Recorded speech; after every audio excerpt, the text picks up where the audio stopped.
Live from Leadfeather Studios, it's the most controversial film podcast on the air. I Don't Give a Flick.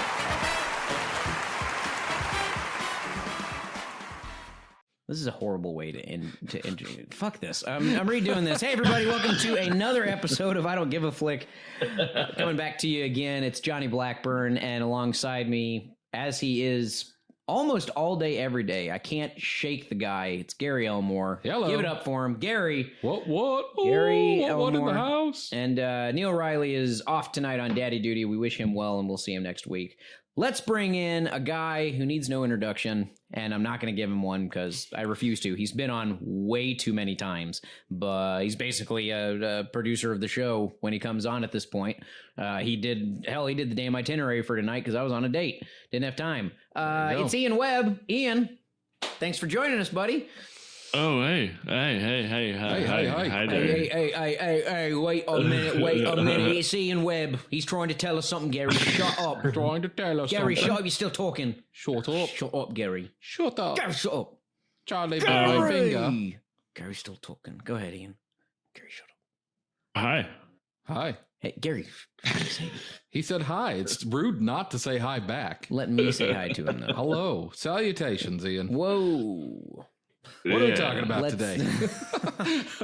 Ian, what's going on, man? Let's plug your new show. What's up? Well, yeah, I got a brand. Well, okay, so I got an old show and I got a new show. Dope. I'm back to Movies So Bad They're Good, Midnight Cult Classics in Camp, which I was at a couple years ago. Man, you've had this podcast for a long time now. It's been almost it's growing. It's been 2.5 years. Yeah, you got a toddler on your hands. Yeah, I do. Yeah, we do. 2.5 years. Yeah, but terrible twos. I had a different podcast every time I was on here. I'm back to the second one. Movies So Bad They're Good, Midnight Cult Classics in Camp. I'm making fun of bad movies. I'm nerding out on the Midnight Cult Classics. I'm back to that. We're back. Which I had you on for Turbo Kid, which is neither of those, but it's like a tribute to those. Pretty much. That was fun. That was fun. Good episode. Yeah. And but I have a new show, which is film and music. Music and film. Where me and my co-host Ian Hannawalt, he's the host. I'm the sidekick on that one. We review and talk about musician biopics, which is always a fun little thing. Everybody likes a good biopic. Did you see the Jerry Lee Lewis one? What about the guy that made La Bamba? I mean, It's amazing you bring that up because not only did he just pass away recently, but that was our second episode. Really? That's awesome. Okay. That's dope, man. Talk about random. Who would have thought? Ian, that's awesome, man. So where can everybody catch these? Where are you guys streaming? Movies So Bad They're Good, Midnight Cult Classics on Camp is on every platform, Spotify, Apple, Google, you name it. It works. Film and God damn it.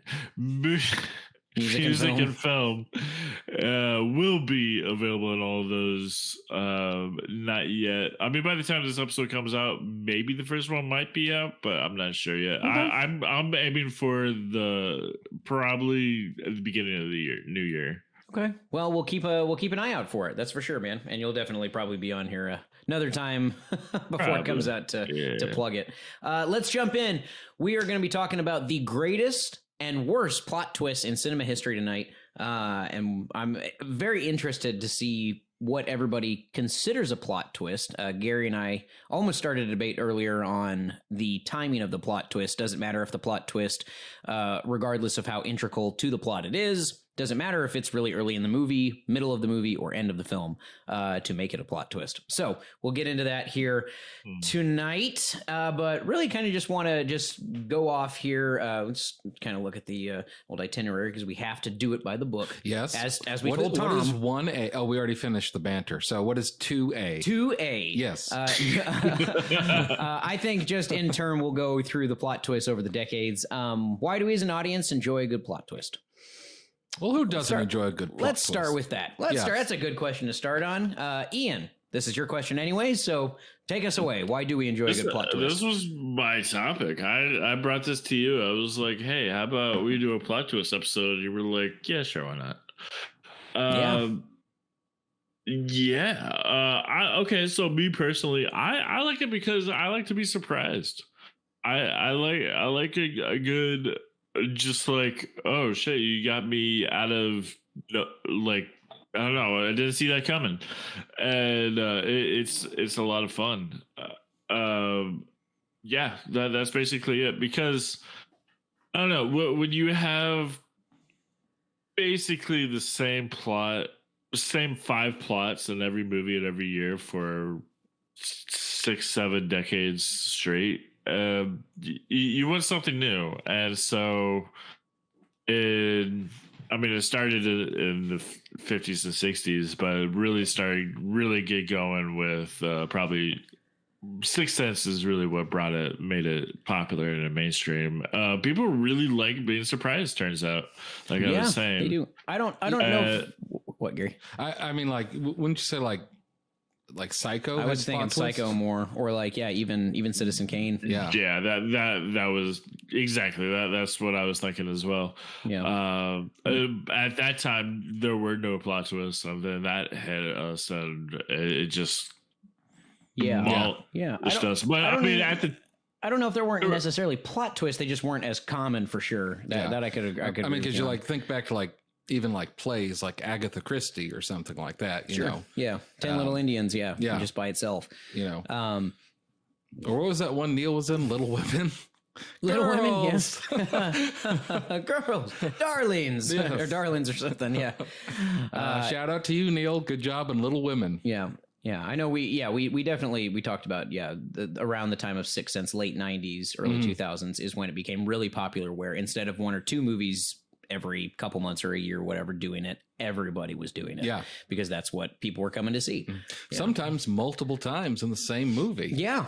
Sometimes there's a plot twist inside of the plot twist, inside of another plot twist. Exactly. Yeah, those are the some really good ones. Some people can pull that off. Other people cannot. I think when they add too many. I don't know if there's ever been a terribly successful one if they've added too many. Yeah, I'm trying to think of I can think of a couple. Yeah, like the most complicated script I can think of that was like ended up being a good movie is probably something like Inception, you know. But I don't know if I would say that had a lot. Jonathan Nolan is really good at writing. Jonathan is Nolan, and that's what, and we've said that, and we've even said that before. Every time Christopher does a movie without him, the movie sucks. Mm-hmm. Sorry. Honestly, Tenet was, Ian, I've talked about, it's been a while since I brought Tenet up, but that was one of them. I mean, that was a really cool concept for a movie. Yeah. But it was really hard to hear.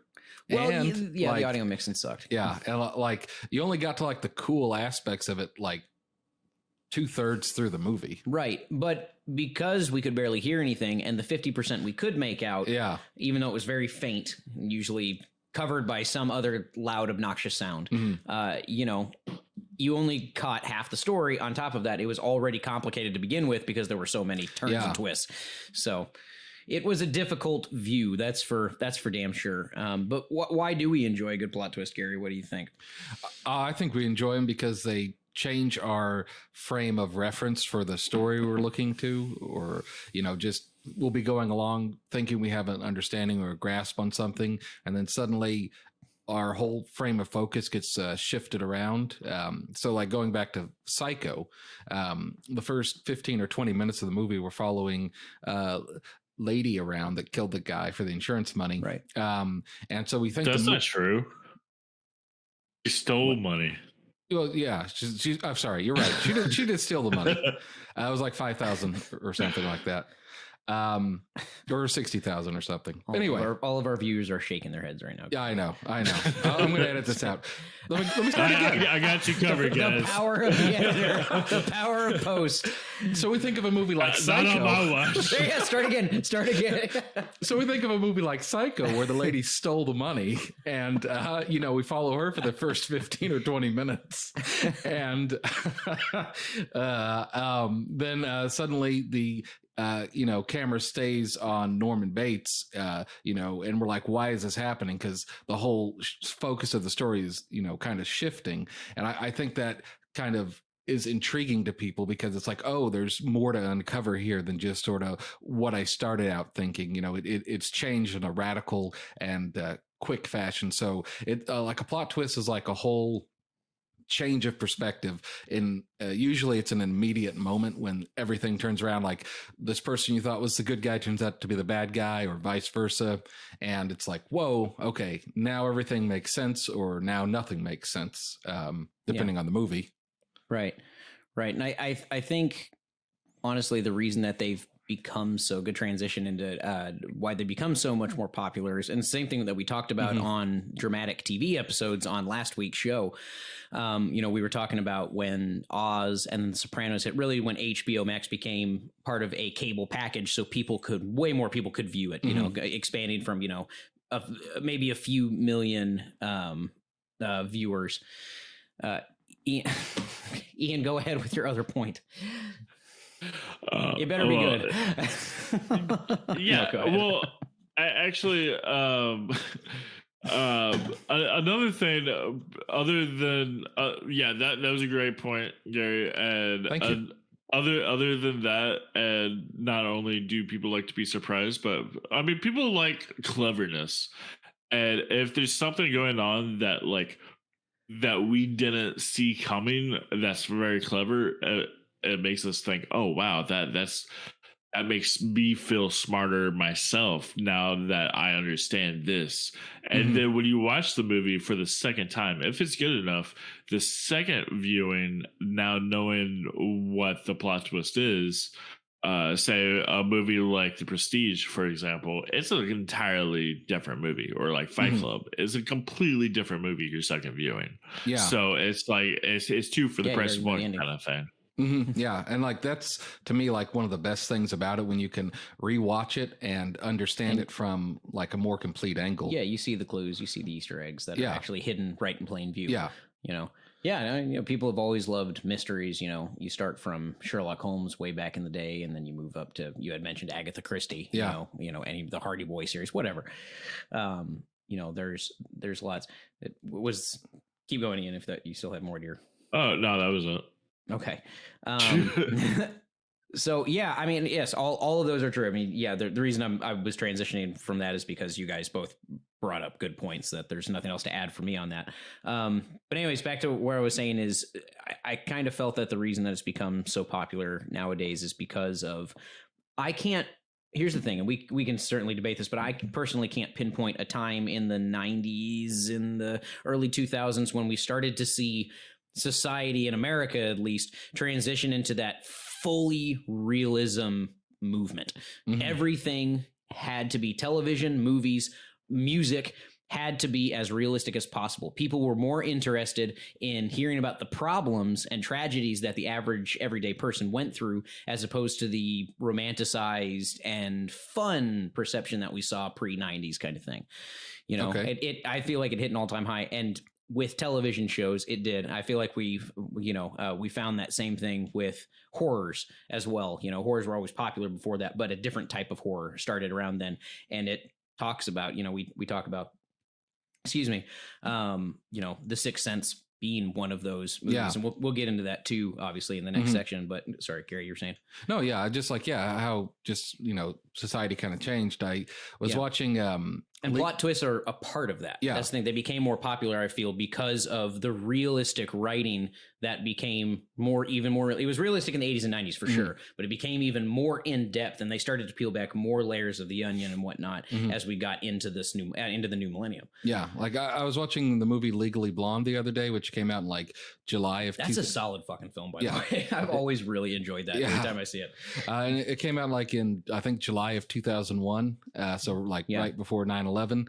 And you just like after that movie came out, like you don't see movies that are generally kind of like made like that so much, that are just like kind of happy, fun movies that are silly, like everything's dark and meandering and lost. And even that one, while it did keep a tone of being bright and silly, at the same time though, it wasn't a huge plot twist. The woman was getting Botox and she was a fitness model for, Spoiler alert. It's over 20 years old. If you haven't seen it at this point, it's your own fault. I think I have not seen it. Well, actually you should, man. That might be one of the best heroine stories of all, like heroine journey stories of all time. I was listening to a podcast the other day about that. Anyways, I liked American Gangster. That's a good heroine story. Good. Yes. Very. The Messenger, the story of Joan of Arc with Milla Jovovich, is also a good one. Does not have a plot twist though. She gets burned at the stake, just like in real life. Yeah. So it's basically a biopic. Okay. But Dustin Hoffman. Maybe Ian, you guys could do that on your show. She just wasn't a musician. She's maybe not she a played the lute. musician. Who knows? Oh, okay. The mandolin. The mandolin. The Mandalorian. No. I feel that after, especially Sixth Sense and Fight Club, those two for sure. especially, that those were so impactful that every script screenwriter, they just wanted to just be a part of that and do like, okay, well, you think this is happening? Oh, I'm going to twist it on you. Now this is happening. And like those two were very revolutionary in storytelling. After that, instead of A B C, it goes A B A C or something. Like so X. Yeah. Would you classify a film like Pulp Fiction as having a plot twist or not? No, I wouldn't. Because I wouldn't really say it does either. It's just telling the story in non-sequential order. Yeah. I mean, I wouldn't consider it to be that's a lot different. Non-sequential chronological order, excuse me. I wouldn't, no. Okay. Every movie has a twist in it. But then you have the downfall where like people are doing it too much. And then there's movies where they rely too much on that. And then it's just like, like, I mean, you have some that could have been a good movie, but they didn't know where to finish it. So they're like, well, let's have them be in a coma, and they wake up from the coma, and none of it ever happened again. Let's have Emperor Palpatine come back. Yeah, and it's just so nonsense. And then or you have movies that try to do it too much, like they had the plot twist at the beginning before, and then they wrote the story around that, but it's just like it's not as good. So I mean, there's good ones and then there's really bad ones. Yeah. I would agree. I mean, Gary, you had mentioned The Matrix earlier, and I was like, okay, I was like, that plot twist though is really, really far at the beginning. So for me, it wasn't. I guess I never considered it a plot twist. Yeah, the movie needed it. Obviously, I mean, every movie. Yeah, that's because good needs its plot twist. Like remembering back on the first time, like I watched The Matrix, like it was such a the first 15, 20, 30 minutes of it, where he's just like Mr. Anderson, and like he's like, what is this he's getting into? Because I mean, like you've seen the preview, so there's like kung fu and stuff involved. Yeah, but like. You don't understand like the whole world has been like taken over by the AI. So like it is it's a plot twist. It's early on in the story, but like it does change kind of like your perspective of how you see things. Do we categorize, or excuse me, do we not categorize? Do we define plot twist as a major turning point in the storyline that most people didn't see coming? Later in the script? Does it have to be later in the script, or can it be at any point in the script? I would define it as a sharp, so like it happens quickly. Yeah, just a jolt major turning point where you have a complete change of reference for what the story is and what's happening in it. I don't think it necessarily needs to be at the end of the movie. I think it very typically is, though, because that's like kind of the hook to, close out the film, is like, oh, here's actually what's been happening the whole time. Right. Part of the climax. Yeah. Sure. But I don't think it necessarily has to be at the end. I think it just naturally usually falls there in the way you tell stories. Yeah. What do you think, Ian? Yes, I agree with that. I am going to disagree with The Matrix, though, because that doesn't change the plot. The plot is always the same. It's just a really good reveal of the plot.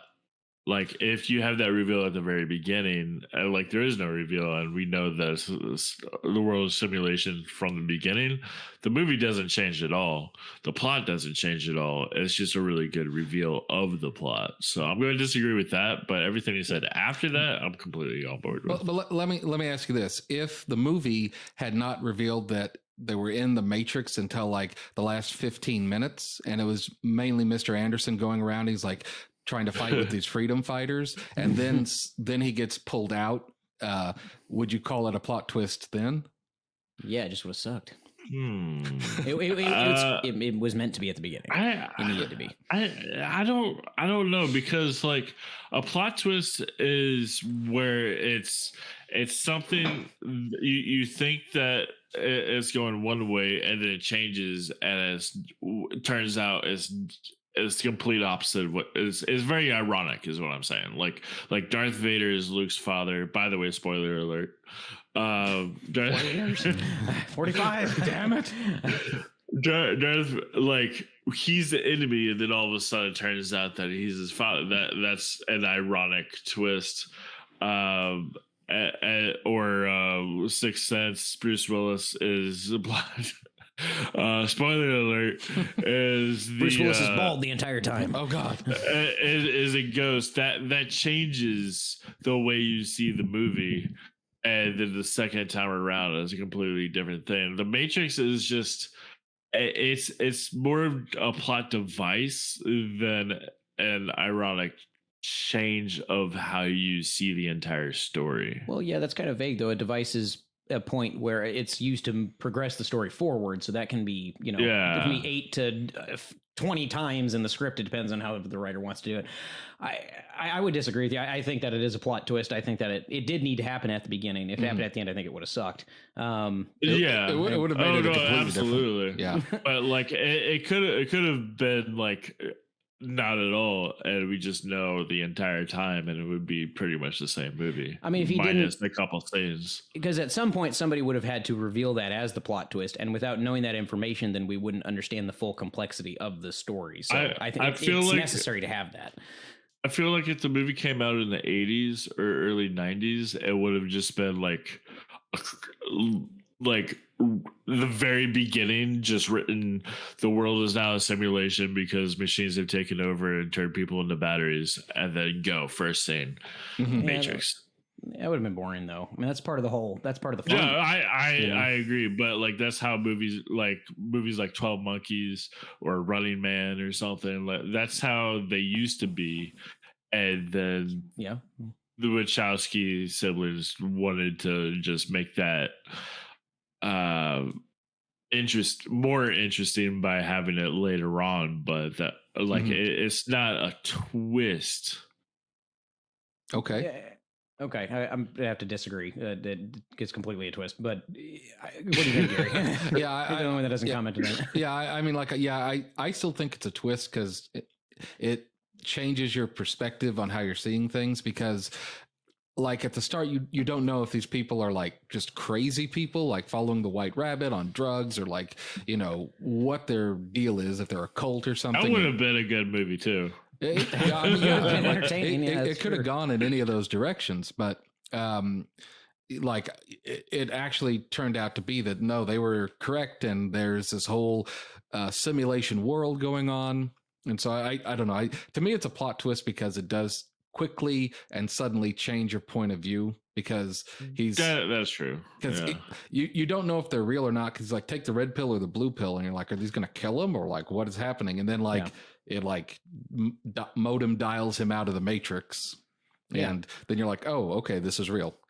Well, so we're talking about, so we're mentioning the Matrix right now, and and Ian, you had brought up, Fight Club and Sixth Sense, and in that's the same thing we were talking about, late 90s. You have all that. American Psycho comes out, Memento comes out. You throw the Matrix in there if you wanted to. Yeah, all these really great films with these massive plot twists at some point in the storyline start to come out and become mainstream. So, what movie do we think caused the start in this?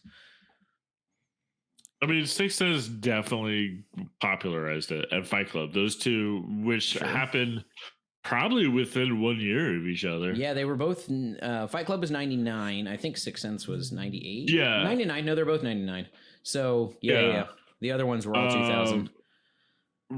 Those two were the most popular ones. They really revolutionized it and made it super popular. I remember when I was young, I was a huge Fight Club fanboy, and I was just all about it. I love that movie, and just because it was so much different, it was so clever. But now, I mean, everybody tries to do the same thing. It's not the same because it's not original anymore. But like, I'd say those two movies started the huge trend in the mainstream. But to really answer your question, it probably started with Psycho or Citizen Kane, like you said. Like those were the first ones. I can't think of anything before that. There was like a movie in like the 30s or 40s called like was it the 27 steps or 37 steps or something? I think I remember that one. It was a guy and a girl. They were handcuffed together, and basically like they're like. Anyway, it had kind of a plot twist at the end because it turned out the thing that I think they were Nazis or the Germans, I think at the time, were like hunting for was like this thing to win the war, and it was like this thing that this guy knew in his head. Because he was a Mr. Remember All or something like that. Okay. Huh. Oh, you know what? They had the Manchurian Candidate back then, like the original one. Yeah, the original one. With sure. Sinatra, right? Sinatra. The old school Planet of the Apes. I mean, Planet of the Apes for sure. Friday the 13th even. Because Planet of the Apes is actually a really good one. Yeah, I didn't even think of that, Johnny. Honestly, I was going to bring it up later in my list of favorite ones, but you ruined it for me. But yes, Planet of the Apes absolutely is one of the. It's what's so great about that one is it's so simple, but just so mind blowing. They could have literally added. They could have done pickup shots one day. They were just like, we need something to really, twist the audience mind around. And it was the very last 1 minute of the movie. Mm-hmm. Yeah. And it changed the entire movie. That's a fucking plot twist. Yes, That's an OG. That's one that took some balls to do it that far in the script, literally at the very end. Like, because you pretty much have no commentary time as the screenwriter or the actor or director or anything. It's just like, boom, here's our plot twist. All right, audience, go talk about it. Yeah. And that's it. And at that time when it came out originally, they weren't doing that ever. Yeah. Now, obviously, in the last 20 years, of course, it's as common as throwing a A-lister onto your cast. Yeah. But do we think that like plot twists are used too much now? Because I think that, kind of going back to your point about Planet of the Apes, Johnny, it did kind of like pull the rug out from the audience. And, it's like doing it on occasion, I think can be very effective. But when like every single movie does it, people start to distrust the movie. It's like jump scares in horror films. Like they use those all the time. So it's like it saturates the market. Yeah. So you as an audience member, when you see a horror film, you're like, okay, I know there's going to be a jump scare. So I'm kind of like braced for that already. And I'm ready for the point because I've seen so many, it's going to be like, it'll be this type of camera shot around a corner and then time it for about 3 to 5 seconds and you'll hear the music start to like lower. Yeah. And then here in this next 3 to 5 seconds, something is going to pop. Violins are going to start shrieking. And I'm ready. Yeah, exactly. And violins are going to violins start shrieking, and I'll either close my eyes or I'll keep one eye open kind of thing, and it'll be scary for a second, and then that's it. Yeah. And I know what to expect now, and so people just aren't as scared by it anymore. Yeah, just because I 100% agree. It's definitely way too much. It does. I mean, that's what I was saying earlier. It's just like everybody's trying to redo Sixth Sense or Fight Club, and it's just like, what if it turns out it was all in the person's head the entire time? Wouldn't that be cool? It's just like it's either people are trying too hard or they're trying not hard enough. It's either just fuck it, like whatever, just make it. It was just a dream the whole time, or they try to do it too much and it's too convoluted and then it just doesn't make sense and it unravels, and it's just like, or it's just like you could see it from the very beginning. It's like, okay, yeah, this entire character isn't real, and you see that from the very beginning, and it's just like, oh wow. Yeah, I think it, if you're a writer or a producer out there in Hollywood, like, it's important to not have so much hubris. Like, you need to understand your own limitations. Like, if you're good enough to write like a plot twist in, then go for it. Like, if the story calls for it. But like, if you're going to just kind of shoehorn it in because that's what you think audiences would like, it's not spice it up. It doesn't add to your story or the value of what you're trying to tell if you just throw that in there because you think that's what it needs. It's not painting by numbers. You can still yeah, that's a good point. You can still tell an equally powerful, poignant story without having a plot twist. Yeah. I mean, there's tens of thousands of movies that have made that. Lord of the Rings didn't have a plot twist in it. Not really. You knew about everything ahead of time, and that's a great movie. Yeah. You know what? It's completely gone full circle now. It's like now the more original thing to do is not to have a plot twist. Yeah. Absolutely. But like, it's just been beaten to death and done so many times. You know what I really like? I like it when the movie starts with like something happens and it's really crazy, and then it goes back in the time, and you're like, okay, let's find out how that happened. It's like the spoiler is at the very beginning of the movie, and you're like, okay, well, let's see how we got there. Yeah. And I wonder if the plot twist device has become so used because we as kind of like a generation and a society are just so untrusting of other people and other things, institutions and everything. Like I would imagine, like, in the late 60s, that was also kind of something kind of more prevalent. Like we had an episode on the 1960s, and we kind of talked about how attitudes changed around that time towards film. And like, I wonder if that's kind of echoed today because, we have again, a period of great time of societal distrust towards each other and everyone. Yeah. And we're going to start, I think that we're going to start to see that comeback. It's not a comeback for plot twists. They are still everywhere. But I guess we don't see that. We don't see them quite as much as we did. And everyone's trying to come up with the new way to do it, the new thing. And as we've talked about a million times before, you can't really come up with a new idea. You can just add on to it or tweak a few things and it becomes new technically. So yeah, I mean, I completely agree with you guys. It's definitely something that has been a crutch for a lot of screenwriters over the last 20 something years. I think it's a big reason why we aren't seeing as many good scripts right now, because people feel that that's a point of power in their script. This is a defining moment, 70 pages in or 13 pages in. This is going to sell my script, the plot twist. No, it's not. I mean, producers in Hollywood might be asking for that, or they were at least up until a couple of years ago. But at this point, and we're three of us are talking about it right now. We're like, it's clearly overdone, guys. If you're going to do it and it comes organically, do it. But don't force it in there or shoehorn it, as you eloquently put it. Yeah. Just because you feel like it's been successful in the past and you'll have your 15 minutes of fame. No, write something that's true to yourself. Take your time, and it doesn't seem like there's, at least if people are doing that, it's not being put forth from Hollywood or any of the streaming networks. Right. Because ultimately, nothing is as important as to a script as the characters that, and whether they're relatable. And that could be animals like Homeward Bound, or, it could be, Lord of the Rings with the hobbits or whatever. Like the characters are the most important thing, and gimmicks like plot twists and things like CGI and all that just bullshit doesn't matter. Like if you don't have strong characters, then what are you even making the movie for? With the caveat being there are some movies that you don't really like. Although I don't know, I was going to say like horror films, but like if you think about like what is that? Night of the Living Dead. Like they had very archetypal characters. Well, I guess they became archetypes because of that movie, but like the characters are the most important. So yeah.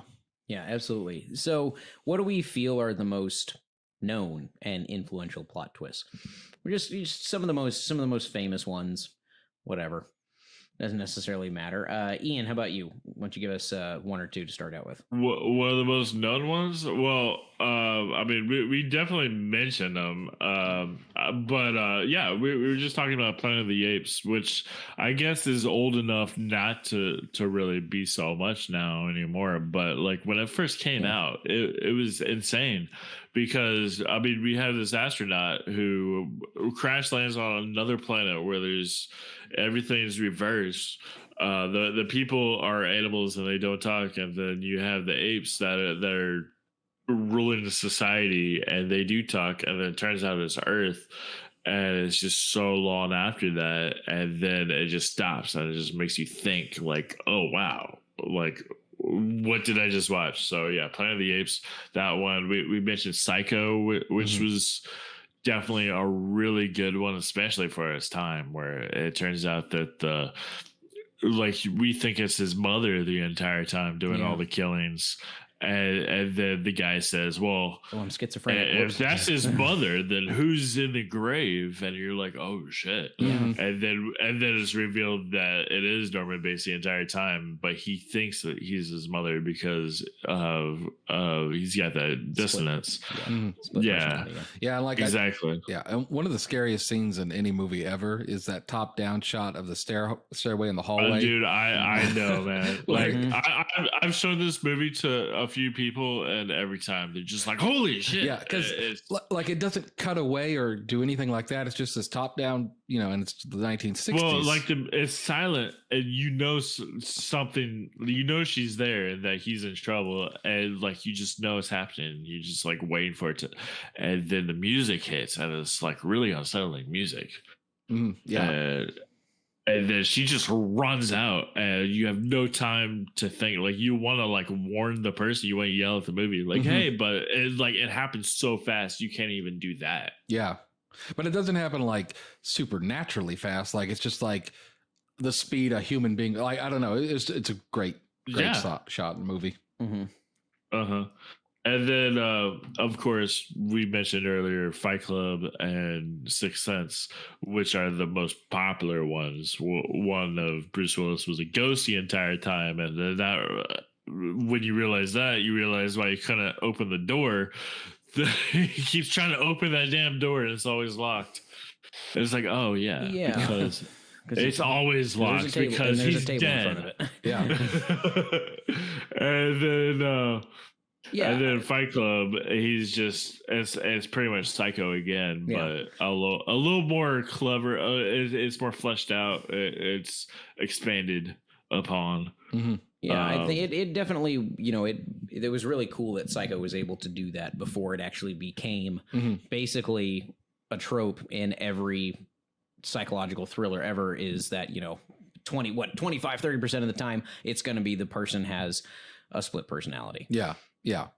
Or it's themselves the entire time. They didn't realize it. And it's just like, look, that's really cool the first 3 or 4 times I've seen it. And now I've seen it in everything for the last 25 years. What was that M. Night Shyamalan movie with Professor X that had the split personality guy? Oh, Split. Okay. Yeah. That one was actually pretty good. I liked it until the actual plot twist. Where Bruce Willis comes in. No. Like it becomes a beast, and then all of a sudden shotguns don't hurt him. Yeah, and he can climb walls. Okay. Yeah, and so I was like, is this in everyone's imagination, or is this actually happening to him? Or I was like, this is kind of stupid. But honestly, like, M. Night Shyamalan, I mean, a lot of people, they call him the one-trick pony now because that's what he's known for, is his plot twists. And really only a few of them outside of Sixth Sense have been any good. Yeah. He had a couple of good ones, and then he was like, oh, people like plot twists. Let me just do that, because that's... He probably pats himself on the back every time. He's like, yes, this is brilliant. People won't see this coming. No one will know. But yeah. So as far as so I guess for you, Gary, what kind of jumps in as the most influential plot twists? Or I think we know the most well-known ones. I think we're all like on the same page there. What do you think is one of the most, or two of the most influential? Well, yeah, I think like for me, like I think of like Inception that has one, because like at the very end of the movie, he spins the little dreidel thing. That one is one of the most ambiguous endings in the history of any story ever. Not even just cinema, just stories. Because I remember watching that in the theater, and like because you see the little thing spinning, and like it's a long slow zoom shot on it, and it's just zooming into that little thing spinning, and like it just wobbles a little bit after like 10 seconds, and then like it cuts, but like you're like, did it stay going? So he's locked in his dream, or did he actually get out? So I think that's kind of a ambiguous ending that, if the movie had continued another 10 seconds, could have turned into like a plot twist, I suppose, with him being in there. There's another Leonardo DiCaprio movie that comes to mind. Titanic. Shutter Island, The Departed. Shutter Island, that's the one. Okay. I love Shutter Island. Shutter Island. Really underrated. Well, what's great about Shutter Island is it's like it could go either way. It's up to you to decide. It's like either he actually is this crazy mental patient and he will not accept reality, and so they're forced to lobotomize him, or he actually is trapped in this place that is manipulating him, and he's forced to be lobotomized. Yeah, I've heard that one. I guess for me, that one never. I just always. That's the one that hits me, because like at the beginning they're like, hey, you're in trouble, you need to get the fuck out of this place.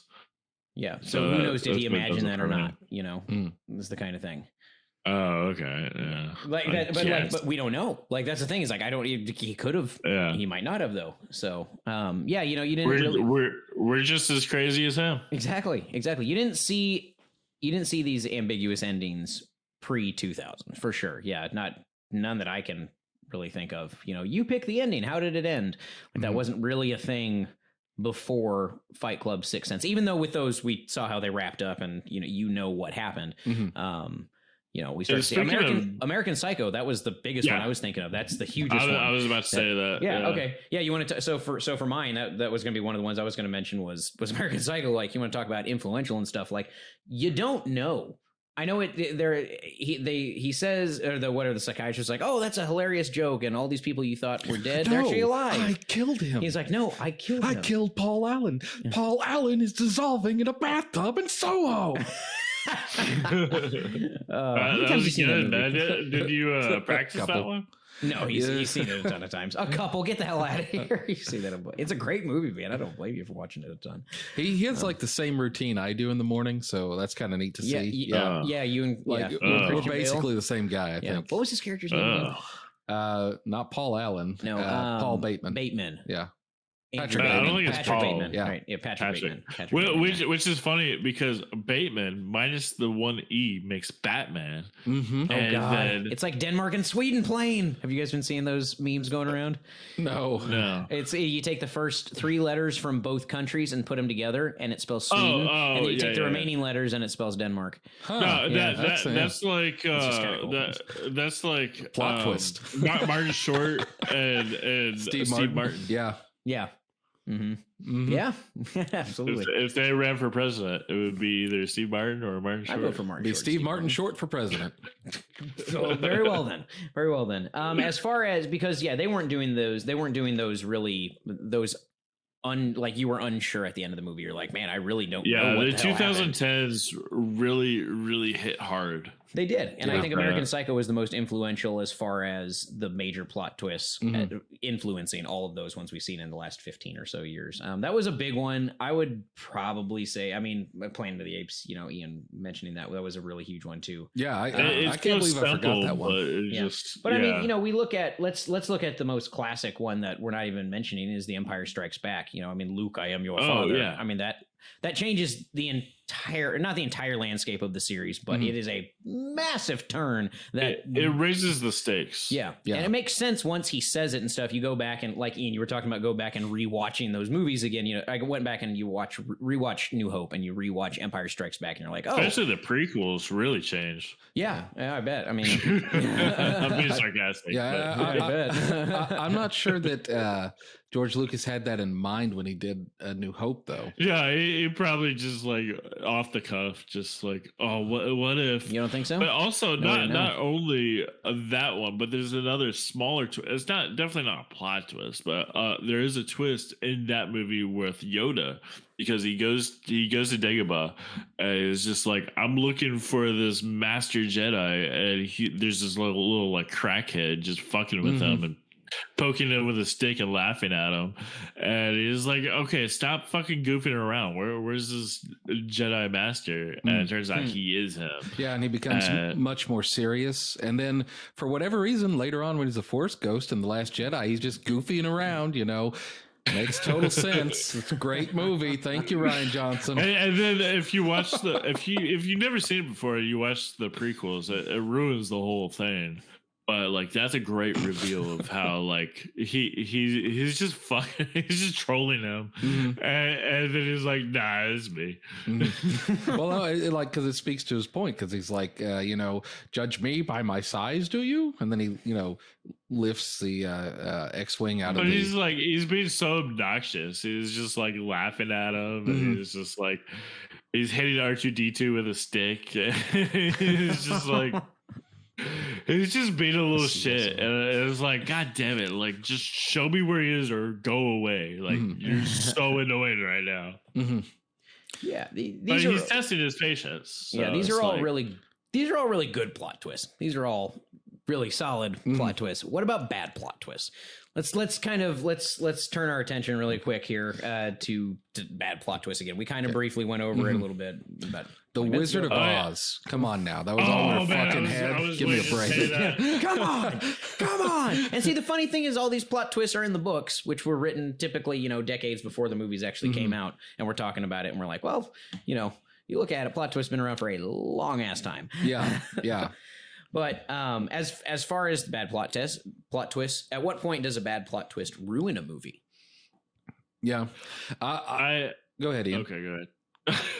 I'm sorry. I do have a couple. Do y'all remember this movie? It was popular for like 1 month, and then it was forgotten because I mean the entire movie is a piece of shit. So I guess I'm not answering your question because you're saying ruining a movie, but the movie Wanted. Do you guys remember that? Where they like curve the bullet? Yes. Yeah. Angelina Jolie. Yeah.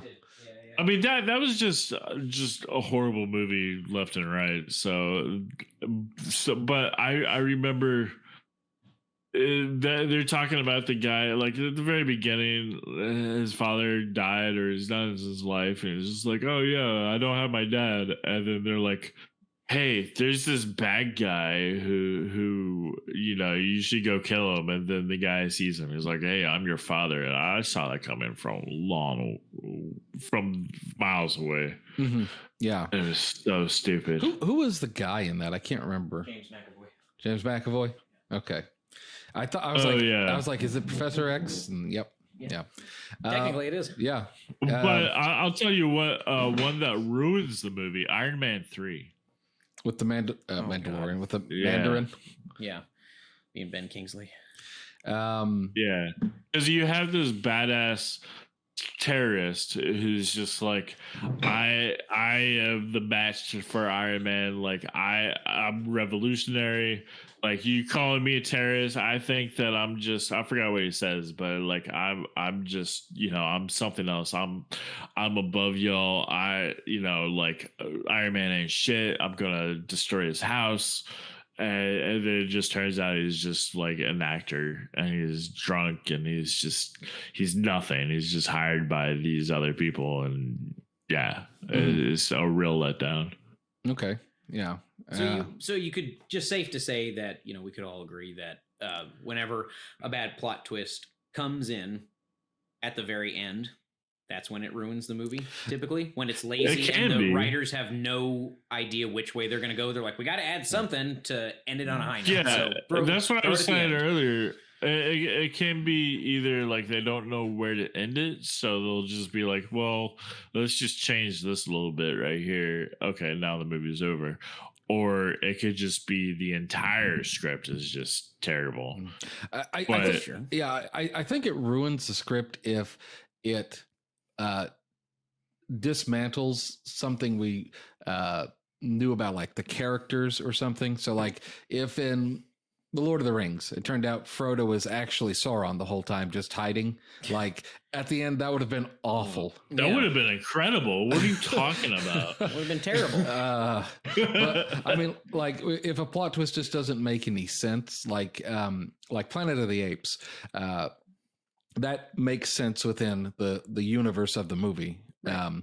But like when you have something like Hereditary, like Hereditary, or like where there's this cult behind everything, and one of the kids should have been the actual beacon for the demem, but it was the other one, and then they had to kill one to switch their souls, and it just that was weird. It's just too much, dude. Like it was weird. It was too much. It was too much, and it just came out of nowhere. Yeah, and it came out of it nowhere. Derails the plot and the story. It really did, because it doesn't complement it; it contradicts it. It does. Yeah.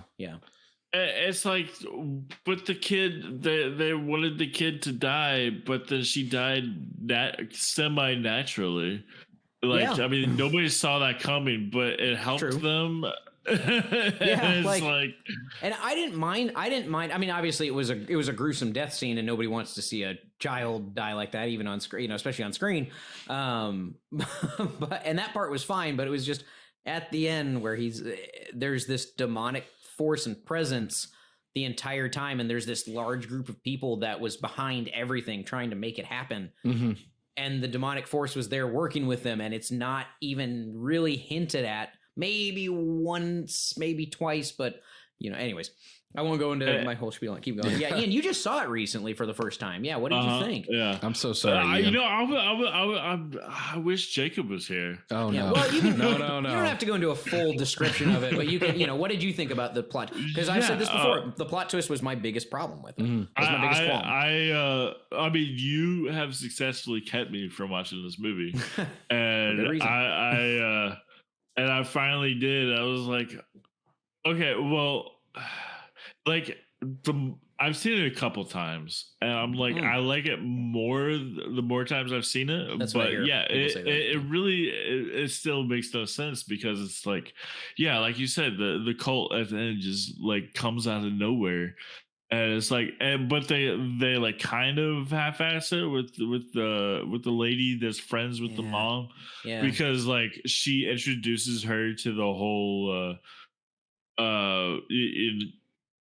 like talking to the kid, the soul, doing the talking to the demon basically thing. But she just like sees her at the grocery store, and the mom sees her, so it's like, I don't know. I think that's strange how they became friends. How like the woman who was connected and she was the fortune teller. They just became friends randomly. Like it would have been great if they put more effort into the script. I think that they just that's true. I mean, there's a lot of movies that fall into that camp. Yeah, and it's like, I really like how Hereditary ended, but I don't like how it led to that ending. Yeah, I could agree with that. I could definitely agree with that, because the whole cult thing, like, hey, you are the spirit of this demon, and we've been worshiping you. I loved it, but I don't like how it came to that, because it made no sense. Exactly. Yeah, it was almost kind of meta, because the guy they got to play the father was the young priest in The Exorcist, right? Yeah, but you had brought that up. I think actually when we were watching that. I don't remember. I haven't seen The Exorcist in like 10 years. But like, so that kind of gives you as an audience member, like, be like, okay, this guy, you know, I associate him with demons and such, and then suddenly this movie that really has no demonic stuff to it ends up having demonic stuff. Yeah. Yeah, that movie was all over the place. It was. So that brings us to our next question. Does the bad plot twist make the movie bad, or is it a bad script that can ruin a good plot twist? It can. Like, I'll give you an example. I'm going to, I mean, you know me as the cult guy. So I know of a cult, somewhat not really a classic, but it has a cult following. Mm-hmm. It's called Mind Warp. I doubt y'all have heard of it. No, have not heard of it. It's an 80s movie. It stars I can't believe I'm blanking on his name. The guy from Evil Dead. Evil Dead. Sam Raimi? Uh-huh. No, the actor. Oh, Bruce Campbell. Bruce Campbell. I don't know why I was blanking on his name, but yes, Bruce Campbell. Anyway, Mind Warp it's kind of like this like Matrix reality where everybody's living in a simulation, but there's this girl who she's just like, I don't like this. It's not real. My father rejected it, so I'm gonna reject it, and this is all bullshit. And so the like society kicks her out. They're like, oh yeah, you want to be with your father? Go join your father. And kicks her out into the real world, which is just like Mad Max post-apocalyptic, and it's terrible. And it's just like there's mutated monsters who rule the world, and it's just absolutely terrible. And she meets her father, or somebody who could be her father. We don't know, but it's suggested it's their father, and he's like this just horrible like warlord over like post-apocalyptic monsters. And then she's like, oh no, this is terrible. And Bruce Campbell kind of like saves her, and she goes back to the 1% who are like protected. Oh my god, I think I've seen that movie. It's like takes place in tunnels and everything. Yeah, I guess there's tunnels. Yeah. Yeah, I think I have seen that movie actually. Yeah. And so it turns out that like she's like, okay, well, this reality sucks. I'm going to go back to where everybody's living in the Matrix, and they're just like living in heaven basically, and like everything's great. And then the plot twist was her father was like actually in there. He's like the operator. He's like controlling everything in the Matrix. And he was like, yeah, I rule heaven. Now, do you want to rule heaven? And she's like, yes. And he's like, what have you learned? And she literally says this. I'm not joking. This is the quote. There is no place like home. See? Wizard of Oz. Yep. And, oh god, I fucking hate it. And it was like the entire thing. She learned nothing. Like it started out with like a kind of a good idea. Is that like, yeah, simulation, gaming, video games, virtual reality. It's not real. It'll corrupt our minds. But it's like no. It's the twist is there's no place like home. You know, whatever.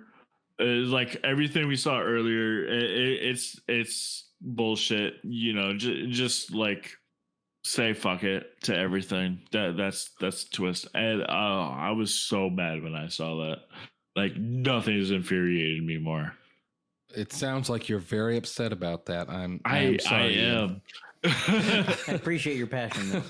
Now we hate it just as much as you do. Yes. But yeah, basically, if you, I mean, this didn't do that. But if you into any movie on it was all just a dream, then I'll give one exception. But 99.9% of the time, it'll ruin the movie. What is the exception? Mulholland Drive. Oh God. Tried to watch that so many times. Can never get past the first like 15 minutes. Really? No, never mind. I've seen Mulholland Drive. I meant Eraserhead. My bad. Never mind. I take that back. Well, dude, Mulholland Drive is so fucking brilliant. It's been so long since I've seen it, but Lynch's his movies don't stick with me very long. Like I'll watch them and then like wait a little bit, process it, think about the movie, try to take a day or so before I watch another one kind of thing. Mm-hmm. But his just like, I don't know what it is. I'm not sure why. It just is one of those some directors just do that for me. Just like it doesn't. I'll stick agree with with me that, except for Mulholland Drive. Like that movie changed my life. Okay. Wow, that's a very large statement. That's a hell of a plot twist. Yeah. and luckily we're coming towards the end. No, we're midway through. Never mind. Oh God, we'll see. Okay, but why Mulholland Drive? Okay, so Mulholland Drive has the twist of it was all just a dream, right? But it's so more than that. So like, I mean, should I go into it? Like, I mean, there's so much to it. Well, then no. If you can keep it short, sure. I guess, I mean, okay, so the idea is that you have this actress who moves into Hollywood or she tries to become an actress, and then a bunch of things happen, and then she wakes up, and it turns out that it wasn't real, and then we do see the real life where she's not as like happy and great as we thought she was.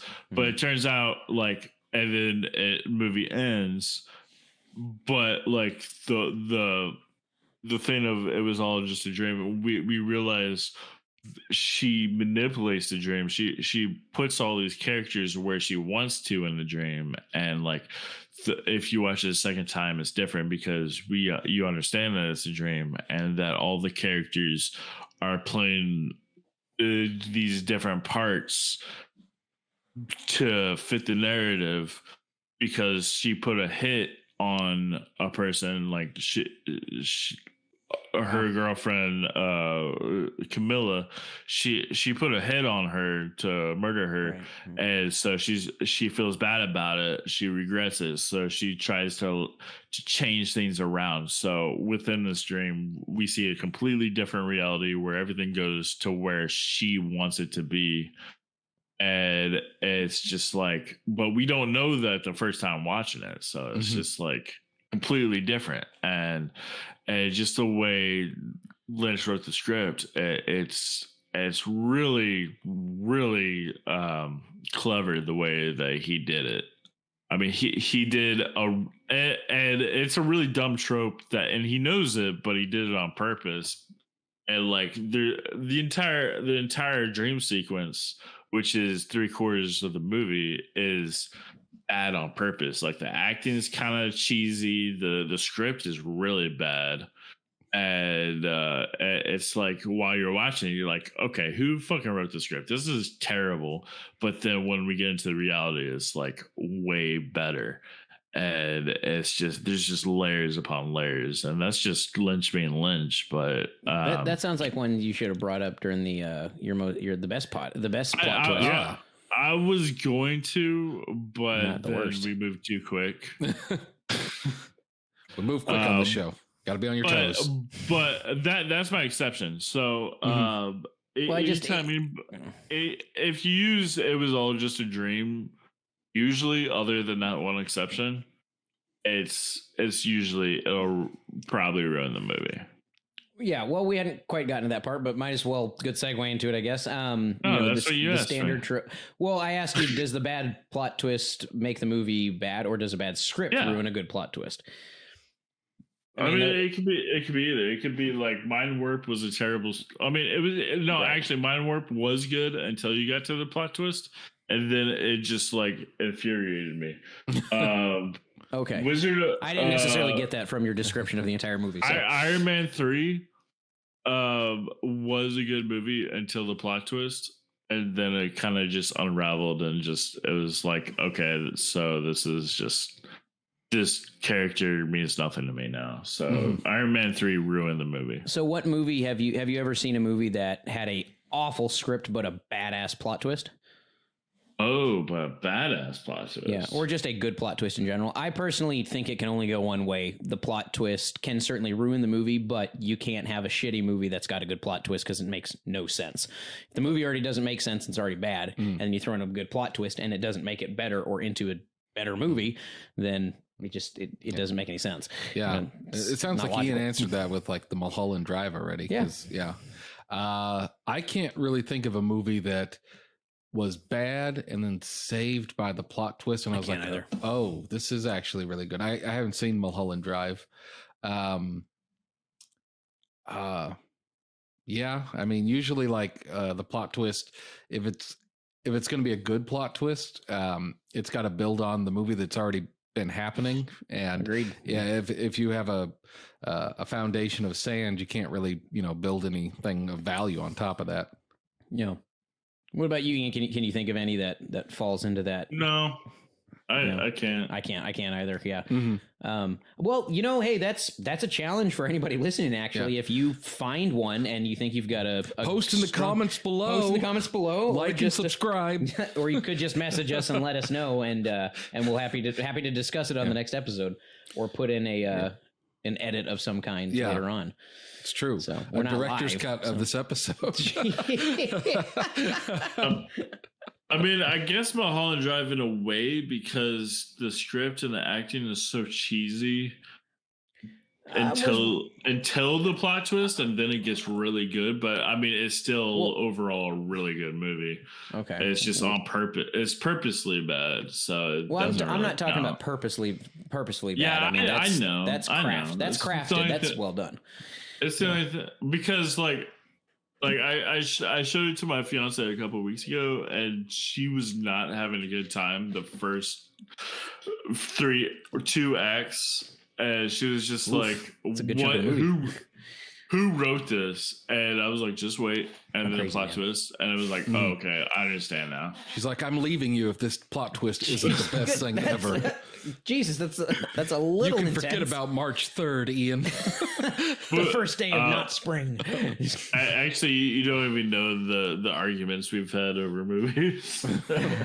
I bet, man. She seems to love trashy reality shows, and you love cult art house pieces. When they combine The Bachelor with Mulholland Drive God. for 2 straight seasons. David Lynch directs My 600-Pound Life. So there's a movie, and this doesn't quite answer your question, but however, it kind of, I don't know. There's a movie that's been on my mind this entire episode that we haven't brought up, is Signs. Okay. What if all these coincidences aren't really coincidences? Well, like the Twilight biggest Zone. problem people have with that movie, and this will go into the camp of a bad plot twist ruining a good movie, because the movie's good until you realize, okay, so these aliens are being, they're defeated by they're water. allergic to air and water and soil, and I'm like, why would you come to a planet that is, however, 40% covered in blah blah blah, or 75% covered in water, 40% soil, whatever it may be. Yeah, that's actually not a bad point. However, I was a pretty will good movie. fix that with there's a popular fan theory that they're actually not aliens; they are demons. Okay, Because the whole movie is based on like religion. it's religion. It's religion based. That one's a pretty obvious you have symbol in this it. priest who's lost his faith, and then so his daughter's like placing water all over the place. But it's like, it's not necessarily just water. It could be holy water. Like she's really blessing it without realizing. And then that's the water that defeats the demons. And so if you look at it that way, it makes more sense. What do the And crop circles mean then? That's we just ignore that. It's fine. That just happened. Demons love crop circles. They're always coming up with new designs with a bunch of flair and For me, I wouldn't say that the plot twist in Signs, where they're actually aliens, ruins the movie for me, because I think that it was still hang on. What did you just say? Say it one more time. I don't think that ruins the movie for me. That the fact that they're aliens, or the fact that water. yeah. That they're Kills them. aliens. But that's not the plot twist. Well, yeah, that's the plot. Okay, the plot twist is the The water. twist is that the water. I always took it defeats as them. I agree. I always took it as the water, because there were so many signs indicating these were aliens. But I mean, that was funny. Yeah. There's so many signs. Glad someone got that. No, I mean, yeah, I guess you could say that was a plot twist. I guess. I mean, because they were aliens. Yeah, I was like, are they really aliens or not? And then it's not till like, I don't know, 2/3 of the way through the movie when you're like, there's stuff in the sky. Yeah, and then they see the home video from that birthday party in Brazil, and you see the figure walk across the street. Yeah. Dude, that scared the shit out of me. That did. When I was a kid, that scared the crap out of me. Yeah, I was like, I just wasn't expecting it. I turned that movie off right then and there, and I was done. Yeah. And also there was because there was another one too. You think the son dies, but because of his lungs were closed. Yeah, exactly. Because of his asthma, his lungs closed up. None of the poison. That's the plot twist. Is that like it was for a reason? Like he had asthma for a reason because of that right then. So at the moment that the alien or demon like sprays the gas into his face, he didn't breathe it in because he had asthma and he was suffering an asthma attack. They set that one up. They set that one up pretty well. Yeah. Yeah, I don't know if the reveal of the water, even if Shyamalan didn't intend for that to be the major plot twist, I don't think. I hate how War of the Worlds did the exact same thing. You remember how it was the same thing. It was aliens came to this planet and they were allergic to water or allergic to oxygen. No, it was just just the germs in the air.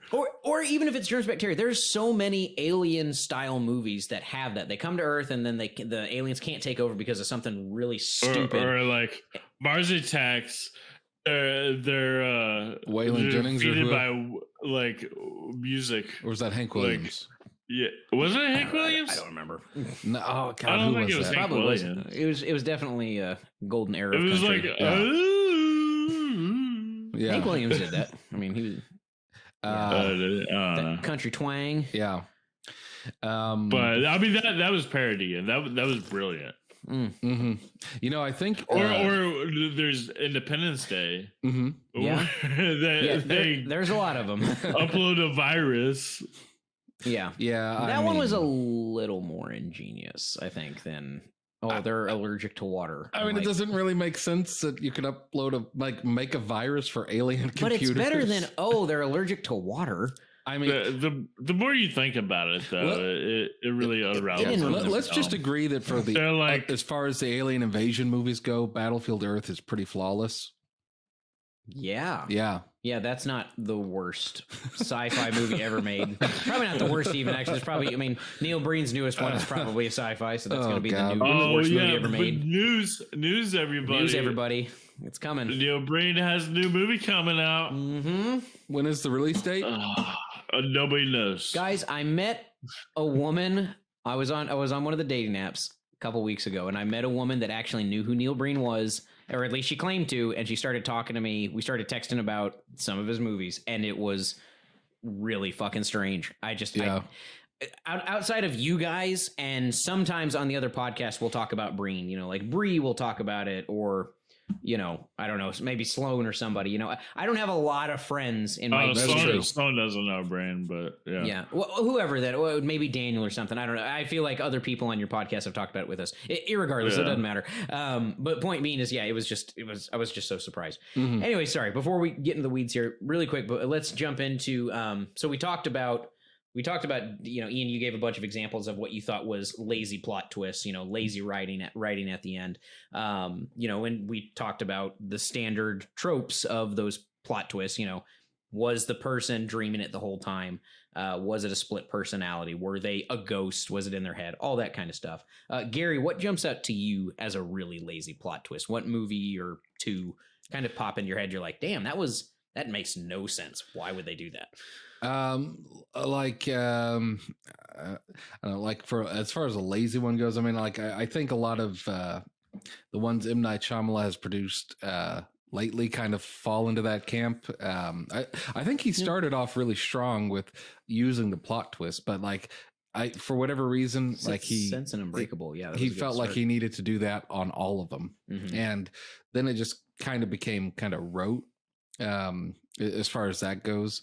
And just not super exciting to watch. So yeah, I mean, like those are the kind of movies where like it feels like tired or like just going through the motions when the plot twist happens. Like especially like if you can see a plot twist coming, then it's not a very good plot twist. Like, or what about one you can't see coming, but it makes no sense when they add it? That's also bad. Like they're equally as bad. Yeah, like there's so many. Yeah, going back to Neil Breen when he's like, "I'm an alien and I've killed 300 million people." Well, that's not a twist. That's the very beginning. Yeah, the twist is at the beginning. No, the establishing twist. Yeah, yeah, that's a real common theme we're seeing nowadays. But yeah, you know, like it gets like, yeah, it just like, you know, you need to have like, it needs to make sense, you know, it needs to not be obvious, and it needs to still move the story forward in a logical way. Whereas if you watch it again, you're like, okay, knowing what I know now, that does all make sense at the end. Mm-hmm. And if you can't do that with your plot twists, then you shouldn't do the plot twist, because all it's going to do is either ruin the end of your movie or just continue to make a bad movie bad. Yeah. Ian, what about you? What's another one that you would throw into that category? If I could think of any number, I would think of the number 23. Is that why you brought up Jim Carrey earlier? Oh, yeah. Please. Hey, do me a favor real quick. Look at your keyboard and look at the letter W. Uh-huh. And then look above that and look at the two keys there. Oh my God. 23. Oh my, and how many chromosomes do we have? 23. How many flavors are in Dr. Pepper? 23. How many flavors does Baskin Robbins have? Well, quite a few. Over 23. Way more than 23. 2,300. But yeah, number 23 was a mess. Yeah, that's an understatement, but yes. I feel like that is a movie where they they had so 23 is a phenomenon where that number makes up a lot of things in life. Like if you look for it, it'll follow you everywhere. That is like a real thing, but it's nothing to take seriously. Now there are people who've gone kind of crazy looking for that number and finding it everywhere. So they're like, hey, let's make a movie about that. But I feel like they didn't really have a story, and they had two things. They were like the number 23, which will drive our character crazy, and then we're gonna have a cool plot twist, and then that was it. Like they based the movie on the plot twist, and then they like created the story around that. Mm-hmm. And it's not good. Ian, you know what movie I'm talking about? The one with Nicolas Cage where he sees numbers everywhere, or his kid sees numbers. In the end, it turns out like his kids are Adam and Eve. No. His kids are Adam and Eve. Knowing, I think, is what it's called. The Knowing, yeah. I have not seen that. Really? It's a terrible Nick Cage. It's not one of those Nick Cage movies that's like really funny and hilarious. It's just a bad movie that Nick Cage happened. Okay, he's been in a lot of bad movies. Yeah. Probably more bad movies than anybody else has ever been in. I don't know. Maybe. I mean, he's been in a lot of movies. He has been in a lot of films. He's been in a lot of films. A lot of them are bad, and a lot of them are good. It's true. Yeah. Ratio-wise, he's probably not that bad off. It's about equal. Yeah. I mean, like Neil Breen, 100% bad movies. If you want to talk about lazy writing and lazy ways of killing characters off, then look no further than my least favorite movie from high school, Final Destination. Those were great fucking films. No, The Forgotten. Oh, yeah. Hello, my name is... Whoa! They have my daughter, and I can tell you how to beat him, but whoa! Yep. Basically, anytime a character in the story would come to Julianne Moore, who is the main character, I don't know how they got her to sign off on doing this movie. Normally, she's in fantastic films left and right. But anytime they would come over to her and they would give her like a hint into how to find her son or to how to clear her name or to help her in any way, shape, or form, they would get sucked up into the sky by the aliens that apparently controlled Earth.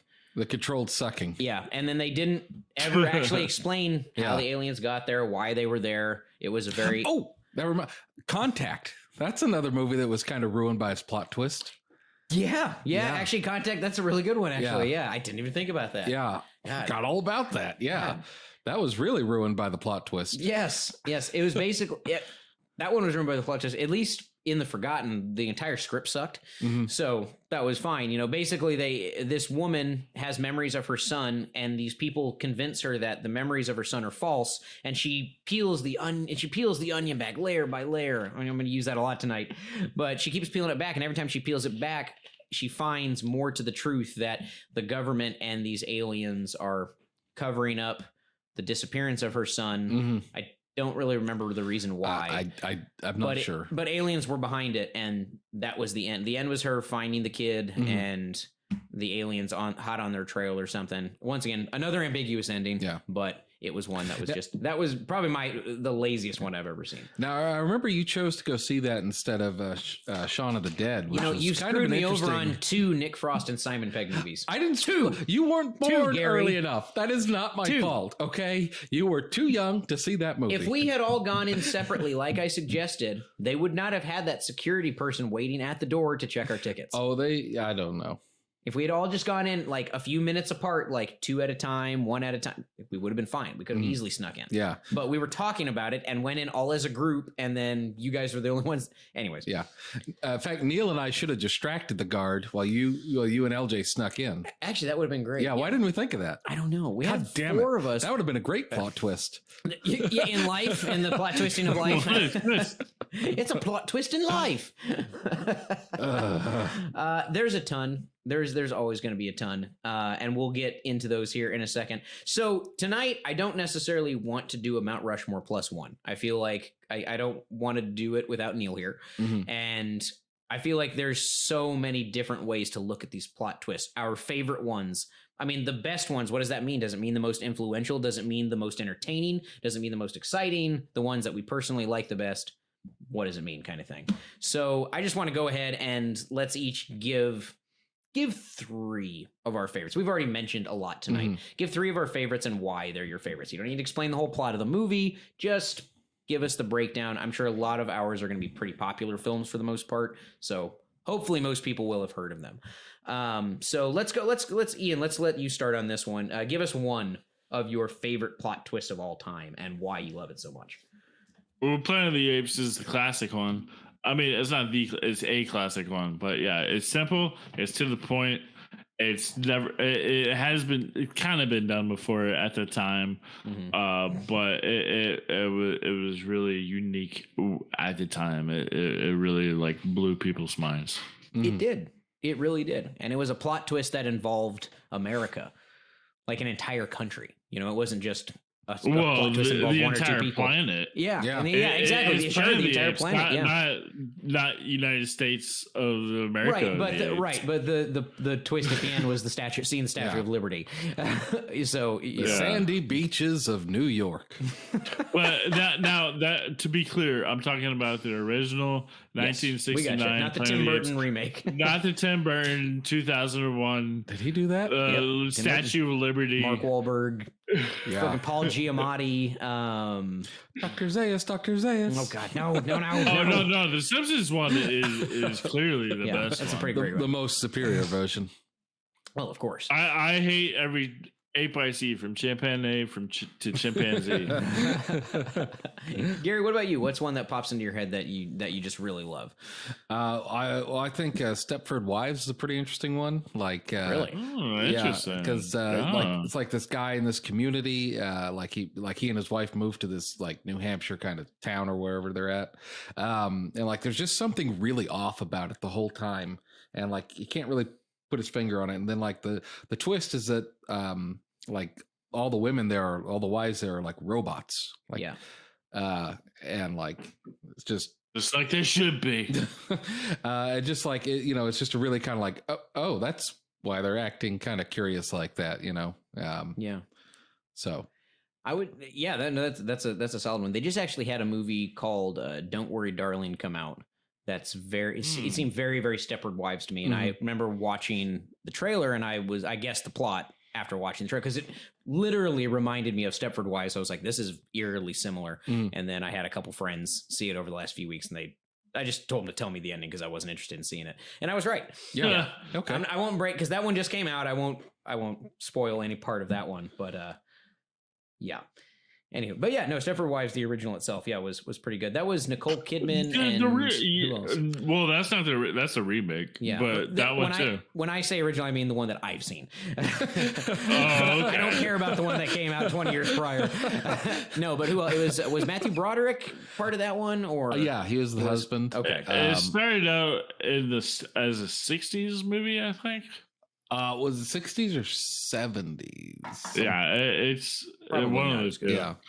But I mean, it was good enough for Nicole Kidman to make a remake. It's good enough to make a remake. Yeah. So, yeah, and then like another one would be like Casablanca, because you're watching it the whole time, and you're like, Rick is. I'm going to spoil it because it's like 90 years old. But like you're like, Rick Blaine, is he going to like just steal Ilsa and like kind of screw over Victor, and then he turns out at the end to still be the good guy, and he says, you two get on that plane, I'm going to stay here and keep fighting the war. well, I think that turn in the story was definitely one of the best in cinema history because it's just a great film. I don't know if it was a plot twist. Okay. I feel like it was just kind of, personally, I kind of felt that I kind of saw something like that coming. I didn't, not shot for shot. Right. I didn't see all of that happening, but I felt like there was enough happening. We learned enough about his backstory to see that he was this empathetic good guy, and I kind of just saw him turning on the Nazis because they hinted at it a bunch. I felt like there was enough to where a plot twist kind of has a few hints, but really comes out of nowhere. But it does have a couple. Yeah. It does have a couple. Hereditary had fucking none. Yeah. Maybe one. There was one part Jacob and I were debating on, we'll get into that later. Or another time even. Another time. I feel like he should be here to defend himself. So yeah, I don't know if I would consider that a plot twist. Okay. How about 7 when he's got his wife's box in the head? Yeah. Head in the box. Yeah. Is how we say that. That's not a plot twist, though. When he turns... Shut up, guys. I don't want to hear about it. Leave Kevin me alone. Spacey turns himself in, that's a plot twist. Yeah. The real plot twist is Gary doesn't know what a plot twist is. Oh. And deleting this episode. And plot twist. Deleting E.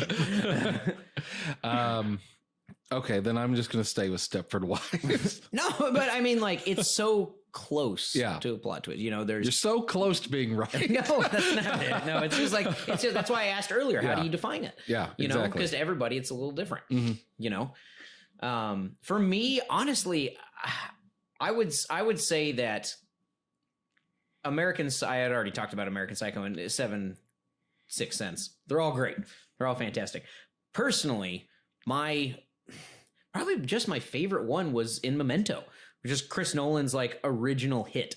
What really got him into mainstream media. And it was the first time I had ever seen a movie that they gave you bits and pieces of the story, one scene at a time, and then worked it back. Yeah, exactly. And usually it's like you get nothing until the very end. Exactly. But then you realize that it does make sense because there are bits and pieces that are given to you, but you don't realize that it's been given to you. Exactly. Yeah, and that's the best way to do that. It is. And it's a cool way to do it. It's something that's not because as common anymore. And since the movie's backwards, it's really at the beginning, so it's both the beginning and the end. Exactly. It's like Benjamin Button, really. But in script form. Yeah. And good. Yeah, and good. Yeah. And entertaining to watch. And I don't have to get up every 10 minutes to go smoke. That's another good plot twist is in Benjamin Button, it's Brad Pitt the entire time. Yeah, that's a great one. It's just like at the end of The Sixth Sense where we find out that Bruce Willis is actually a white dude. Did anyone have the feeling when they were watching Benjamin Button that you were basically just watching Forrest Gump with like a gimmick wrapped around it? Because it felt like that to me. Am I the only one? I mean, it's based off a book that was written a while back. I mean, yeah.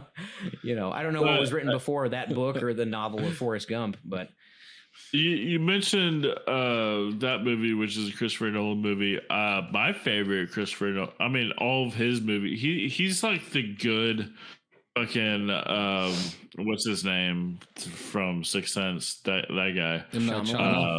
Shyamalan. Yeah, he's the good Shyamalan. Or I guess more of Jonathan Nolan, where like he does everything. A lot of plot twists, but he's a lot better at it. The Prestige, yes, that is really because it's like throughout the entire movie. They give you hints the entire movie though. I always mix that one up with The Illusionist. The Illusionist is Paul Giamatti and Edward Norton. Okay, this is the one with Wolverine. Yes, okay. It's with it's Michael Caine, Wolverine and Batman, and Hugh Jackman. Yeah. Oh my God, you're right. Scarlett Johansson was in it too, and oh my God. Yeah, but like the whole thing is like what I love about that is he's trying to figure out how this guy pulls off his trick, and he's like it gets so in depth, and it's like, well, maybe he does like a trap door, and then he does a trap door to like he's trying to like outdo him by doing all these really insane tricks that are really intricate, and it turns out he was just being really simple. He just had a twin the whole time, and he loses his fingers, so his twin cuts off his finger to keep the illusion, and it's so. And then we find out at the very end, and it's like holy shit! And then you watch the movie again the second time, and it's a completely different movie.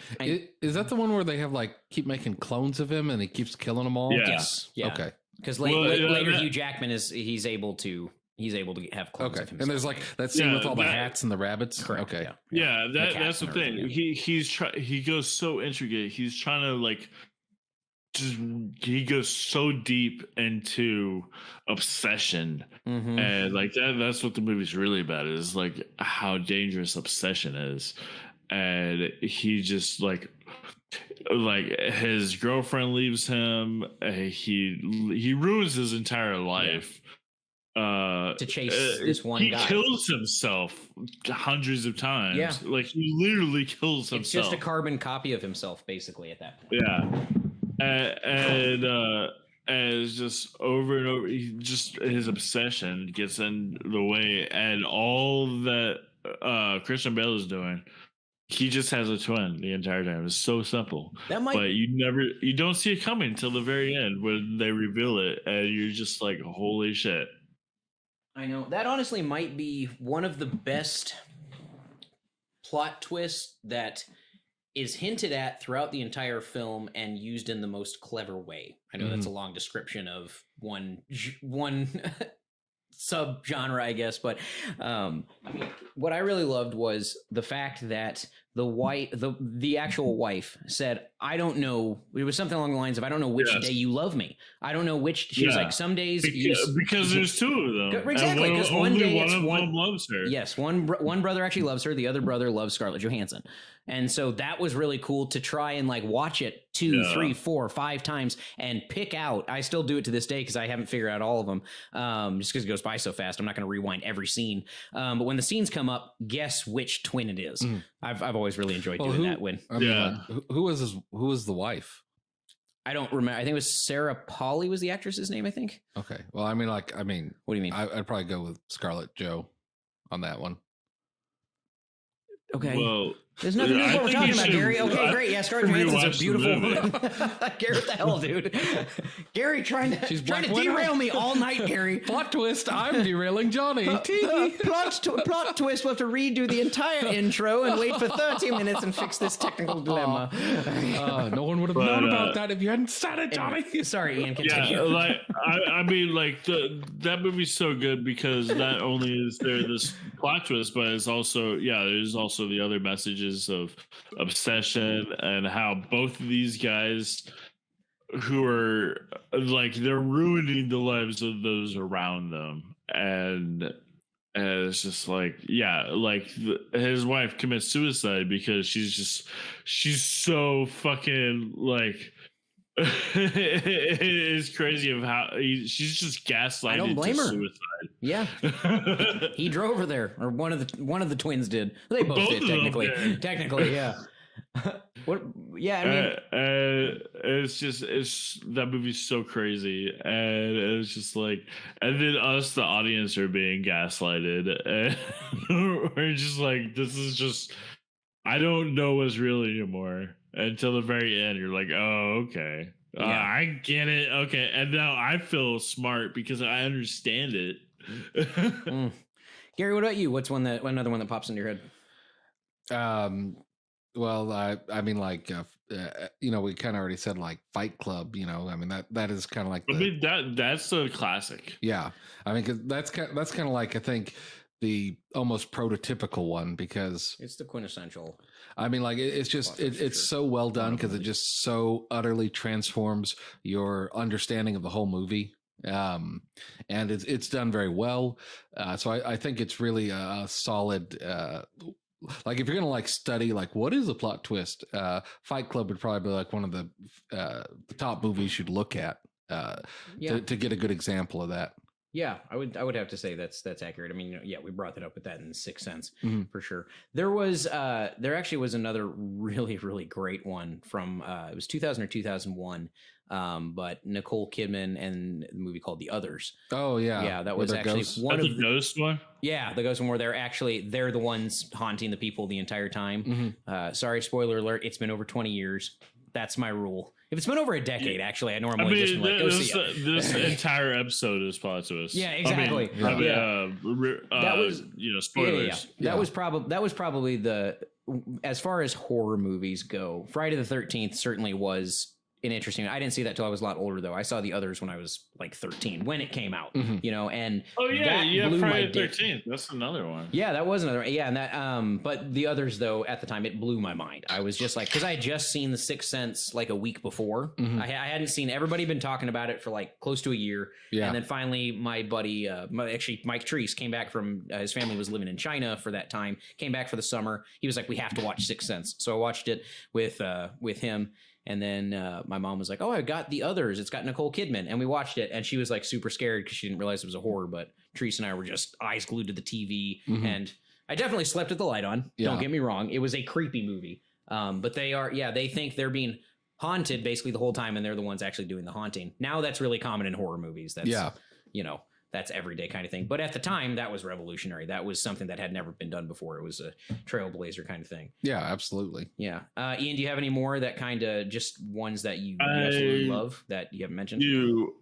This is a little bit different. 12 Monkeys. Yeah. Okay. How so? In which I guess you expect a plot twist, but the real plot twist is that everything unfolds as it's always supposed to, because the entire movie, Bruce Willis is trying to, so there's this virus that kills 99.9% of all humanity. So he goes into the past to try to figure out how, and then like he finds out information of how the virus is released. So he tries to stop it, but really like it's a closed time loop. So really the real twist is that there's nothing he could have done. Like he was a part of the puzzle the entire time, and it always happens the way it always did. I think the much better Bruce Willis time travel movie was Looper. Did you ever see that? That was stupid. What? You're stupid. He's stupid. Not invited to my birthday party. You didn't like Looper? And I mean, it was fun when I watched it, but it had no impact on me whatsoever. I just like watching Joseph Gordon-Levitt portray Bruce Willis like to his face. He's like, "This is how you act. This is how you act." I don't know why I'm Sling Blade all of a sudden. But I thought you were going to say Sixth Sense because that's the real Bruce Willis plot twist. Well, that's not really a time travel one. Oh, okay. Yeah. 12 Monkeys was also really like, it was just weirdly shot, And, I mean, you have fucking, what's his name? A lot of Dutch angles on that. A lot of Dutch angles on that one. It's but you know, oh god, guy from Brazil and 12 Monkeys. Yeah, it's a Terry Gilliam. Yeah, that's right. Yeah, Terry Gilliam. I mean, like you're gonna get what you're gonna get with Terry Gilliam. Yeah, this is true. So it's always going to be absurd as shit and really weird, but entertaining for the most part. So you know, as far as the best ones go, I think we've really covered most of them. Honestly, let's look to end the night on the not so good ones. We talked about night on a low note. Yeah, we talked about lazy plot twists already. So this is really just an extension from that question from earlier. What else would we throw up there? I have one that I want to start off with really quick. I just bring it up. I highly doubt you guys have seen it or even heard of it. It was a movie called Last Christmas. It was starring Emilia Clarke, the girl that played Daenerys Targaryen in Game of Thrones. Emilia Clarke, excuse me. And she basically plays this. She works at a bookstore basically, and it's around the holidays, and she's sleeping with a new guy every night, and finally Mr. Right comes walking through the door, and slowly over time, she wants to stay away from him, and he slowly chips away at her armor, and they end up falling in love. Okay. Towards the end of the movie, she goes to the guy's apartment looking for him, and there's like a real estate agent there trying to sell the apartment, and she goes, "Hey, I'm looking for whatever this guy's name is, Andrew. Where is he?" And she was like, "No one's lived in this house for a year. What are you talking about? That guy Andrew died in a motorcycle accident this time last December." And then it goes back through her memory about how she's actually like talking to no one and blah, blah. And out of fucking nowhere, we find out this motherfucker did die a year ago and he's been a ghost the whole time. And it's just, there's no hint at it. It's so dumb. There's no reason that it should have done that. There's no reason. It was actually a decent, funny rom-com. I was like, okay, this is kind of silly, and then it goes but hard sentimental. Yeah, like it does. Drama. Yeah, it does. And I was watching it. It was when I was dating V a couple years ago, and we were in the theater, and I guess she really loved it because she was quiet, like tearing up, and I literally just go as loud as I can, and there's like 20 other people in the theater. They all look at us, and I'm like, sorry. Apparently everyone else in there loved it except for me. And I just start laughing to myself, and she like slaps me in the arm. She's like, "Shut up. It's not funny." And I was like, worst fucking plot twist ever. To this day, still think it is one of the worst ones. Anyway, so Last Christmas, don't go see it. It'll be on my list for next week's episode on Christmas movies to avoid. Okay. So that's All my right. first is that one. an episode coming up? Oh shit, Yeah, that sounds juicy. Gary, what about you? Are there any lazy movies with lazy plot twists that you want people to avoid? There's one called Star Wars: The Rise of Skywalker. Oh God, Gary. Or The Last Jedi. Like either of them, I would say avoid that. And they're Christmas movies. Yeah. The holiday special. Oh, with the no, that one was it. What was it with the Ewoks?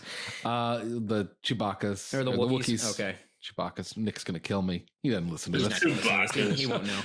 Chewbacca. But yeah, like they brought back Palpatine. Like the problem with those plot twists was maybe not so much the plot twist that they had, but that the story arc that they'd set up for those three movies was so disjointed between movies 1, 2, and 3, or episodes 8, 9, or 7, 8, and 9, because they were done by different directors.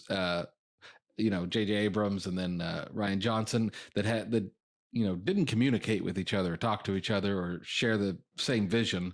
And so like when it turned out that like Snoke was like just like this clone thing that the Emperor was making, it was like, what is this? And like none of it made any sense, and like just a terrible movie. Okay, I'm done talking about Star Wars. It's a shame that you associate Rian Johnson with only Star Wars when he's actually done a fair amount of good work, especially with, I was talking to you about Knives Out and Glass Onion. Yeah, both of those are his. Fantastic plot twist in both films, by the way. Ian, you hated Looper. You just said you hated it. Why do you think I'm laughing right now? I mean, like the Knives Out seemed like a really interesting show, and like kind of we were talking about. That's one of the better plot twists in the last 20 years that I've seen, honestly. And like we were talking about, like Last Jedi was a very, very well produced movie. Like it was very like it looked beautiful and It was one of the prettiest films, honestly, but like ever it didn't make no goddamn sense. It was so bad. Okay, Ian, what would you say is one of your worst films with the loopers? With the loopers, the looping plot twist, The looping plot twist. terrible looping plot twist. With that one movie specifically, I'll have to say Looper. Yeah. Groundhog Day. No, it's a great movie. No, Groundhog Day is It's a great. fantastic film. Yes, it is. It is. I don't know if it even has. I wouldn't say it has a plot twist. Yeah, there's not really a plot twist in it. No, there is a plot twist. It turns out that Ned Holston or whatever his name is. Ned Was Ryerson? Ned Ryerson? Yeah, Ryerson. Yeah, comes up to Ryerson. me buys full term life insurance, auto cover. Yeah, I love this guy. It turns out that he was actually the devil. And For God's sake. he just tried to get him to buy his insurance the entire time. And What a he dick. doesn't. And if you notice, it's the moment that he actually does buy his insurance is when the loop ends. Yeah. So loop happens to be ends. on the same day that he does all of the good things that he can in a 24-hour period. Yeah, no, that's all irrelevant. Oh, is it? Interesting. I don't think so, but interesting. Huh. No, he finally bought the insurance. Yeah. So, That had to be the insurance. I just hope they do not make a sequel to that or a remake. Oh my God, I hope they don't. I don't think it's one they'll touch for at least another 10 years. But I think that time has finally passed. But then again, like been 30 years. they've been making a lot of sequels and shit Yeah. lately. Well, what other lazy plot twists would you throw in here? I don't know. We've really covered so many. We have covered a ton. We've covered a ton. We can just throw it out there for anybody if anybody has one. I don't even have to call on you. It's just if anybody's got another one. I'll go back to the number 23 because I didn't really get to finish what I was saying on that one. Oh, sure. Oh, okay. Yeah, so like that's one where they really like they were like, so we have this premise of the number 23 that makes people go crazy, and then let's just make a plot twist and then just develop the story around that. And so basically the story is with the plot twist is he wrote a book, he killed somebody, then he went crazy, then he tried to kill himself, and then he forgot that, and then he rediscovered his own book, and it was just, and that was it. And here's the thing. Here's where movies really fail with the plot twist is where they have this entire like 15 minutes of exposition at the during the climax where they're like, well, where they have somebody who just comes up is like, well, you did this and said this and blah blah blah blah blah blah, and then you have flashbacks of the entire movie, and you're like, okay, I understand now because there was nothing that like led up to it until now while you're explaining it to me during this exposition. Yeah, and I think that's because Go ahead. Yeah, so number 23 is I think is the worst example of that because it's so painfully just there. You know, it's like that they do it so much more in that. I mean, they do it in many movies, but and people just have such trouble writing expository dialogue to kind of explain what's going on. So it can really be very clunky if done incorrectly. Yeah. So, I mean, it's one thing if you show like clips, flashbacks of before that shows the plot twist. There's another thing if somebody explains it. But when you have both at the exact same time, it's so bad. It's like, let me both show you and tell you at the same time. Yeah. Yeah, it's too much. It becomes just really convoluted at that point. There's too much info moving around. Too many plot yeah, devices. number 23 was so bad. It was bad. It was a shame too because Jim Carrey had actually started to string together a lot of really good dramatic hits, and then the number 23 came along right after. Right after Eternal Sunshine came out. Number 23 came out the following year, or like 18 months later, And I remember being really excited to go see it. And we got super baked, my buddies and I, because we just used to love to go do that at the movies. Yeah. And we just like halfway through, like my buddy Matt leans over to me and he goes, "Do you know what the fuck's going on?" And I was like, kind of. And truth be told, obviously I didn't. And then got to the end and we are like, well, that we all get it. We all get it, but that was pointless. Everybody hated it. We were all pissed. They make it painfully clear. Yes, like it's on the nose. Before the movie ends, like you really understand what's going on because they really hold your hand during it. Yeah, yeah. It was a shame. He had strung together a couple really good dramatic roles, and anyways, and that movie had potential. That's also what makes me mad about that. Interesting concept. Yeah. Just not done. But well.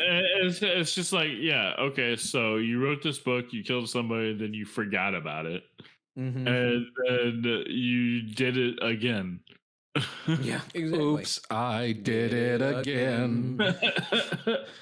Speaking of doing it again, Gary, do you have anything else do you have another one? A lazy plot twist? No. I think we've covered most of them. I had the movie Now You See Me on here. I actually really liked that movie, to be quite honest. The plot twist was a little dumb, but it didn't ruin the story for me. Basically, these four magicians called the Four Horsemen they're evading the FBI and they're trying to do this. They're on a quest basically for this magical society that has been hidden for like centuries, and people like, you only hear from them by like letters or something. Like you get a message or something in the mail and they're like, do this if you want to become a member. I was like Wanted. Yeah, a little bit, except you don't see the society until the end. And in the end, Mark Ruffalo, who's the detective as part of the FBI, he's like, I couldn't catch the Zodiac, but maybe I could catch these. Exactly. He's chasing the Four Horsemen, but he's actually the only living member of this magical order. So he's investigating his own mission. Does he know he's part of the order? Yes. He knows all of it. He's the only one. He's like the only member of the order too. It's just him. And then he's like leading and I'm just like, why did you have to lead? If you wanted more members, why did you lead them on this really elaborate quest that was illegal, mind you, that you were chasing them on the entire time, so you knew what they had to do and what they were going to do next? That doesn't make any sense. It doesn't make any damn sense. The movie itself was actually pretty good. I'm not going to lie. It was entertaining as hell. But okay. When they brought it up at the end, I was like, well, that's stupid, but it came at the very end, and I don't know. I still like the movie. Mm-hmm. Anyways, doesn't matter. I've got one for you. Okay. Now You See Me Too. Yeah, that one. Did they make a sequel? They did. It had Daniel Radcliffe and Michael Caine in it. I like that one too. That one didn't really have much of a plot twist though at the end. Kind of saw that one coming. Guys, we are running all out of time here for tonight, so we're going to jump into recommendations for the week. Gary, why don't you start us off? What should everybody be tuning into to start out December? Alrighty. So for kind of the plot twisty devices, I had The Truman Show. Now, The Truman Show is not a plot twist from our perspective, but from Truman's perspective, it is very much a plot twist when he realizes that he's living in on a sound stage in LA somewhere. Well, they do like a Matrix reveal thing at the very beginning. Yeah, I mean, we know it's like a show that's the audience, but we don't realize that until they reveal it within the first 5 minutes. Yeah, because I think it's like it starts with like a lady saying like, "This is the biggest, most expensive sound stage ever built," right? Yeah. That's a good one. Yeah, that's a solid one. Yeah, talk about good Jim Carrey movies. Yeah. What about you, Ian? That is a good Jim Carrey drama. Yes, it is. Yes, it is. What about you, Ian? What's your recommendation this week? This is a movie I've been holding my tongue on the entire time. This is a good plot twist that I really like. It's simple, but it's very impactful. When you get hit with the plot twist, you're like, oh shit, this movie just changed. This is Goodnight Mommy. Okay. It's a Austrian film that came out in 2015, maybe 2017. But then they just very recently made a remake to it. It can be found on Amazon Prime for free. It just came out starring Naomi Watts. Oh, nice. Okay. Dope. Yeah, she's fantastic. Yeah, it's good. Goodnight Mommy is fucking fantastic. I like both the original and the remake. A lot of people don't like the remake, but I like it a lot. I like both of them. Check out Goodnight Mommy. The idea is, the story is these two twins, they go to live with their mom after a long absence, and she just had facial reconstruction surgery, so she's wearing these bandages over her face so they don't really recognize her. So they don't recognize her, and she looks weird, but she's also acting very weird. And so the idea is, maybe this isn't actually our mom, maybe an imposter of some kind. An imposter, exactly. And then it gets intense, and then you get the real reveal of what's really going on, and it blows you away. Okay. All right. Definitely go see Goodnight Mommy. Either the original or the remake. They're both good. Mm-hmm. Sounds interesting. I actually may check that one out. Mine for this week is going to actually be David Fincher's Gone Girl. This one has only been out. It's been out for less than 10 years, so I'm not going to give anything away if you haven't seen it. That's another one with the plot twist in the middle. That's true. A big plot twist in the middle. Exactly. And there's still a bit of a, well, you know what? I take that back. The plot twist is only in the middle. Towards the end, I figured it could go one of two or three ways. The way that it went, I wasn't anticipating. It was one of the ways I thought could happen. So it wasn't like a complete plot twist or anything, because they hinted at this happening. And so I was like, okay, there's a few words dropped here. There's a few shots of people glancing this direction here. And I was like, it could lead me one way or the other. Anyways, it just fantastic. A Ben Affleck and Rosamund Pike film, just twists and turns. If you've ever had a super crazy ex of some kind, I'm talking really crazy, or even like a stalker at some point, hopefully minorly, hopefully, our listeners didn't go through anything super traumatic. I wouldn't wish it on anybody. But if you've had an experience or a friend like that is just kind of manipulative, but blows everything out of the proportion and tries to control everything in their lives and stuff. But I've it just had a always friend blows that's up. dated some crazy women. I All the time. One woman I've dated who long ass time ago that I dated her, I would say actually falls into this category. It would very scary, like threaten my mother, threaten other members of my family. So, and I was just like, it reminded me very much of this script. And so for me, it actually hit kind of close to home in some parts, to where I really cringed, and I wouldn't normally cringe at something like that if that hadn't happened in my past. Anyways, solid fucking script. Rosamund Pike nominated for Best Supporting Actress, nominated for Best Original Screenplay. Really great script. I'd say check that out. Ian, thanks for joining us, man. Go ahead. Thanks for having me. Yeah, man. Thank you, Ian. Make sure to check out Ian's podcast. Ian, throw those titles at us one more time, my man. Movies so bad they're good. Midnight Cult Classics in Camp. Also, film. No, goddamn, I thought he was gonna get it. I was like, Ian, no. I used to give you shit for giving my. I know, and this one's easier than the other title. It's music and film. Music and film. Music and film. I love it. Guys, for all of us here at I Don't Give a Flick, I'm Johnny. I'm Gary. And Neil will be joining us next week. Oh, yeah. Ian's the new Neil. No, we'll see you guys next week. Thanks for tuning in.